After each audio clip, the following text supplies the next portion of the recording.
நீங்க உங்க குழந்தைகிட்ட பேசும்போதோ, இல்ல சொல்லிக் குடுக்கும்போதோ கவனிக்க மாட்டீங்களா? உங்க குழந்தையோட ஏஜுக்கு தகுந்த அட்டென்ஷன் இருக்கான்னு தெரிஞ்சுக்க இந்த வீடியோவ எண்டு வரைக்கும் பாருங்க. நம்மள சுத்தி நடக்கிற விஷயங்கள தெரிஞ்சுக்கணும், புரிஞ்சுக்கணும் அப்படின்னா நமக்கு கவனம் தேவை இல்லையா? சிமிலர்லி குழந்தைகளும் புரிஞ்சுக்கிறதுக்கும், பேசுறதுக்கும், அகாடமிக்கலா நீங்க சொல்லி தரத லேர்ன் பண்றதுக்கும் அட்டென்ஷன் தேவை. வயசு அதிகரிக்க அதிகரிக்க குழந்தைங்களோட கவனிப்பு திறனும் அதிகரிக்கும். எந்த வயசுக்கு எவ்வளவு அட்டென்ஷன் இருக்கணும் அப்படிங்கிறத பார்க்கலாம். 2 வயசுள்ள குழந்தைங்க 4 to 6 மினிட்ஸ் வரைக்கும் கவனிப்பாங்க.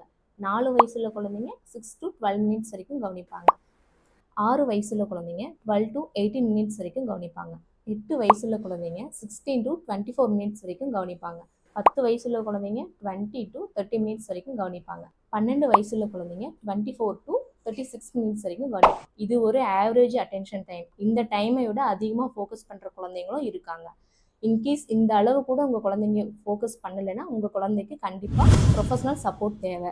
உங்கள் குழந்தைக்கு ப்ரொஃபஷனல் சப்போர்ட் நீட் இருந்தால் லோட்டஸ் கேர் ரிஹாபை கான்டாக்ட் பண்ணுங்கள்.